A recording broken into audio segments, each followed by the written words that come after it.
ओम शांति। ब्रह्मा बाबा की जीवन कहानी में आज हम पढ़ेंगे चेतन ज्ञान गंगाएं पतितों को पावन करने की अलौकिक सेवा में तत्पर। इस विषय में दादी प्रकाशमणि जी का अनुभव आज हम पढ़ेंगे। अब ब्रह्मा वत्स ईश्वरीय सेवा के लिए तैयार हो गए थे। इस सेवार्थ उन्हें ईश्वरीय ज्ञान भी काफ़ी स्पष्ट रीति से और विस्तार पूर्वक मिल चुका था। संयोगवश अपने अपने मित्र संबंधियों से उनका पत्र व्यवहार भी इस तरह हो रहा था कि जिससे उनकी भी ज्ञान सेवा की जा सके। अब लौकिक मित्रों संबंधियों से अनेक यज्ञवत्सों को उनके यहाँ जाकर उन्हें ज्ञान लाभ देने के लिए निमंत्रण प्राप्त हुए। अतः इन ब्रह्मावत्सों का अलौकिक सेवार्थ विभिन्न नगरों में जाना हुआ। सन 1952 की बात है कि ब्रह्मा कुमारी प्रकाशमणि जी अहमदाबाद में एक व्यक्ति के निमंत्रण पर ईश्वरीय ज्ञान वितरणार्थ गई। वह व्यक्ति पहले आबू में भी आए थे। वहाँ जब उन्होंने ईश्वरीय ज्ञान सुना तो उन्हें बहुत आनंद आया। आत्मिक सुख अनुभव करने के कारण उन्होंने स्वेच्छा से एक लिफाफे में कुछ नोट डालकर यज्ञ में भेंट किए। परंतु ब्रह्मा कुमारी बहनों ने कहा, हम किसी से भी आर्थिक सेवा नहीं ले सकती। इस पवित्र ईश्वरीय यज्ञ में उसी का धन कार्य में लग सकता है जो इस ईश्वरीय ज्ञान को प्रैक्टिकल जीवन में धारण कर मनसा वाचा कर्मणा पवित्र बनने का पुरुषार्थ करते हैं। आपने अभी हमसे ज्ञान सेवा पूरी तरह ली ही नहीं है, न इसके नियमों को अपने जीवन में अपनाकर जीवन को निर्विकार बनाने का पुरुषार्थ प्रारंभ किया है। अतः हमें जो ईश्वरीय आज्ञा है इसके अनुसार हम आप द्वारा यह धन स्वीकार करने में असमर्थ है।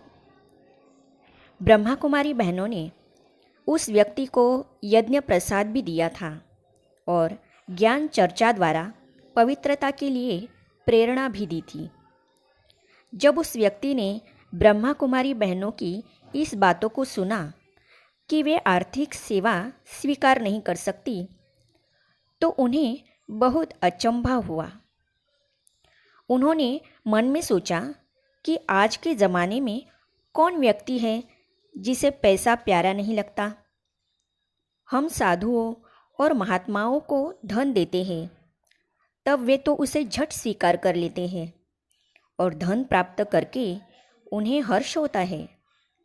परंतु मैंने जीवन में पहली बार एक ऐसा धार्मिक स्थान और ऐसी बहनें देखी है जो कहती है कि हम धन स्वीकार करने में असमर्थ है। सचमुच इनका मन अनासक्त है, इनके जीवन में त्याग है। इन्होंने कुछ उसूल अपनाए हैं। ये बहुत ही उच्च आत्माएं हैं। वह ज्ञान चर्चा और प्रैक्टिकल जीवन से प्रभावित होकर जब अहमदाबाद लौटे तो वहाँ से उन्होंने धन्यवाद का एक पत्र और अहमदाबाद में आने का निमंत्रण पत्र लिख भेजा। उसी निमंत्रण को स्वीकार करके ब्रह्मा कुमारी प्रकाशमणि जी अहमदाबाद गई थी। इसके शीघ्र ही बाद ब्रह्मा कुमारी दीदी मनमोहिनी जी तथा रुक्मिणी जी अर्थात शरीर छोड़ने के समय तक इनका कार्यक्षेत्र प्रायः मुंबई ही रहा। अपने लौकिक मित्र संबंधियों के निमंत्रण पर कुंडला गई थी और वहाँ से लौटते समय उन्होंने दिल्ली जाकर ईश्वरीय सेवा करने की योजना बनाई थी। ब्रह्मा कुमारी संत्री जी, सती जी तथा प्रकाशमणि जी और ब्रह्मा कुमार आनंद किशोर जी तथा चंद्रहास जी कलकत्ता में भी संबंधियों के निमंत्रण पर गए थे। ब्रह्मा कुमारी मनोहर इंदिरा जी तथा गंगा जी को दिल्ली से निमंत्रण मिला था। ब्रह्मा कुमारी कमल सुंदरी जी का पूना में सेवार्थ जाना हुआ था।